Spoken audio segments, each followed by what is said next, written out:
Throughout history, civilizations have risen, fallen, and left behind secrets we still can't explain. From devices that work like computers to jars that spark with electricity, these ancient technologies challenge everything we think we know about the past. Tonight, we uncover 10 of the most baffling mysteries that remain unsolved to this very day. What if the very first computer wasn't invented in modern times, but over 2,000 years ago, only to vanish beneath the sea? Beneath the waters of the Aegean, off the coast of a small Greek island, divers once discovered the remains of an ancient shipwreck. Scattered among amphorae, statues, and fragments of cargo was something that looked like nothing more than a corroded lump of bronze and wood. It could have been dismissed as scrap, but hidden within that fragment was a device that would come to be known as one of the greatest enigmas of the ancient world: the Antikythera Mechanism. Dating back to around 100 BCE, this mysterious object has been called the earliest known analog computer.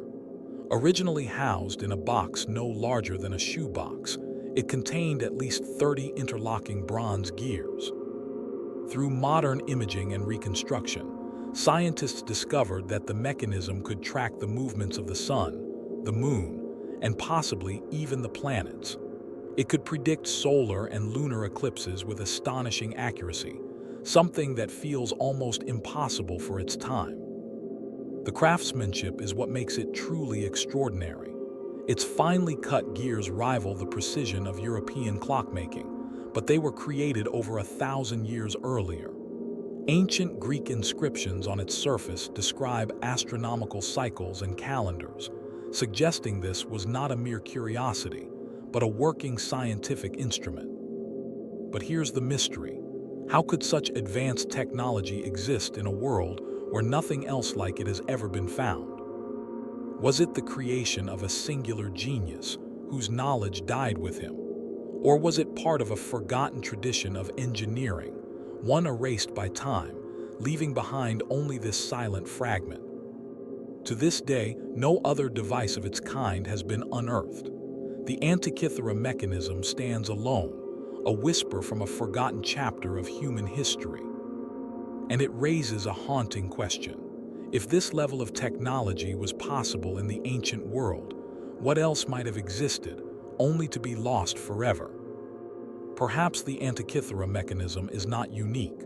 Perhaps there are other mysteries, buried in deserts, hidden in caves, or resting beneath oceans, that challenge everything we think we know about the past.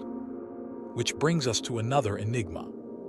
If the Antikythera Mechanism showed us the brilliance of lost engineering beneath the sea, another artifact, discovered thousands of miles away, raises equally unsettling questions about what ancient civilizations may have known.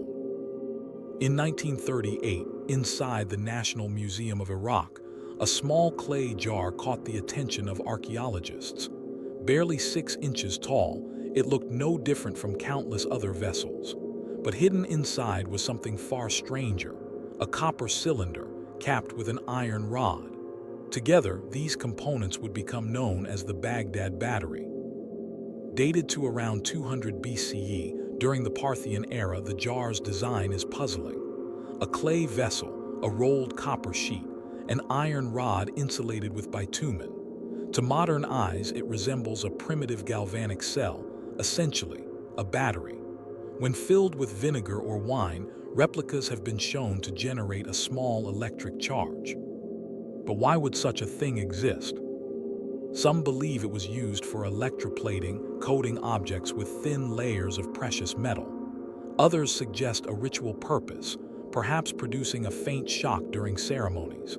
And a few argue it was pure experimentation, an ancient glimpse into electricity, long before it was discovered in the modern era.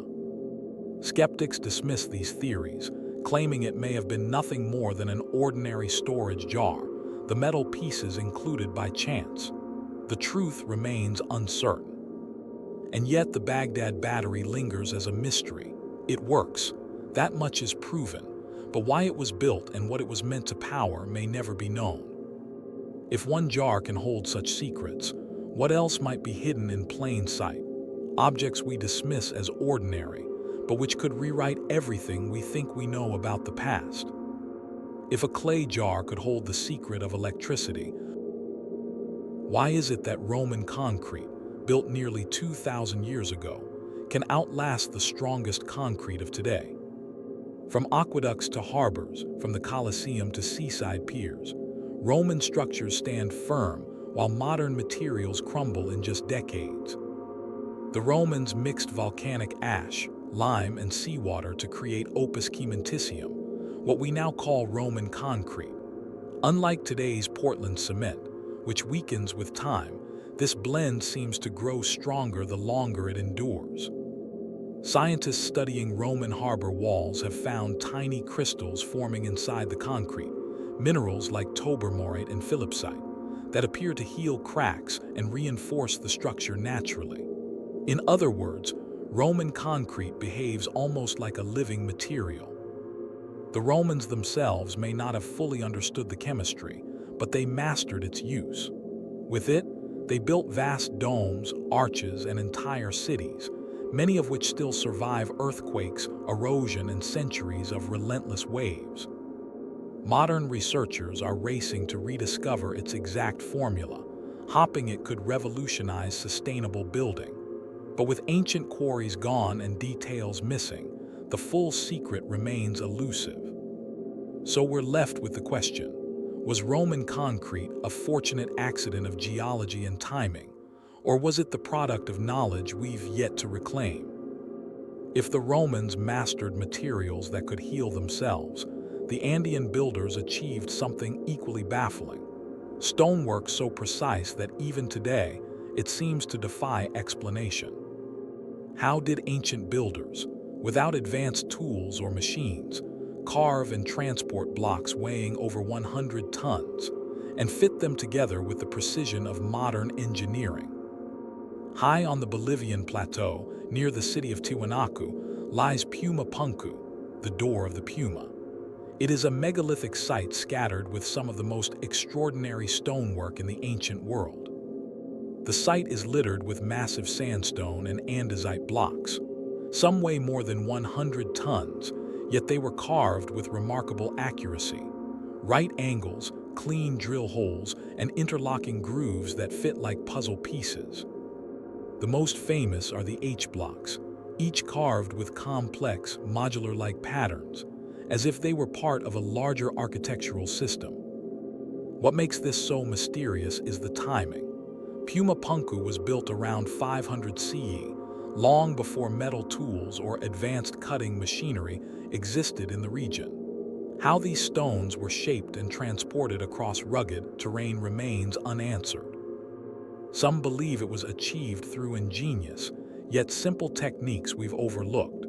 Others argue it suggests knowledge far beyond what we credit to pre-Columbian societies. What is certain is that Puma Punku was no ordinary construction site. It was a sacred centerpiece of the Tiwanaku civilization. But standing among its scattered blocks today, one cannot help but wonder, were these stones the remnants of a forgotten technology, or a testament to human genius that we still don't fully understand? If Puma Punku challenges us with precision, Egypt confronts us with scale. Because in the desert sands outside Cairo stands a monument so massive, it has defied explanation for over 4,000 years. How did ancient builders move over 2 million blocks, some weighing more than 70 tons, without modern machines? This is the Great Pyramid of Giza, the largest of the Egyptian pyramids, and a marvel of alignment and engineering. Built as the tomb of Pharaoh Khufu more than 4,500 years ago. The pyramid originally stood 146 meters tall, aligned almost perfectly with the cardinal points of the compass. Its base is level to within fractions of an inch, a level of precision rarely matched even today. But the true mystery lies in its construction. Theories abound: straight or circular ramps, levers and counterweights, or perhaps ingenious waterways that floated blocks into place. Modern experiments show such methods could work, but not at the speed and scale required for this monument. What makes the riddle deeper is the silence of history. Ancient texts provide only fragments, and no definitive records describe how the pyramid was built. What remains is a paradox. With Bronze Age tools, ordinary laborers were said to achieve the extraordinary, yet the evidence suggests something more. The Great Pyramid endures not only as a symbol of Egypt's power, but as a riddle of human capability. Did they rely solely on manpower and simple tools, or did they possess a forgotten technique, one that allowed them to achieve the impossible? Egypt's pyramids challenge us with towering stone. It reminds us of something deeper, that for every mystery we uncover, countless others still wait, hidden in deserts, carved into mountains, or buried beneath the oceans. Perhaps the greatest mystery of all is not how these wonders were made, but how much of humanity's story we have yet to rediscover. These mysteries remind us that history is not a finished story. It is a puzzle, and we may only be holding a few pieces.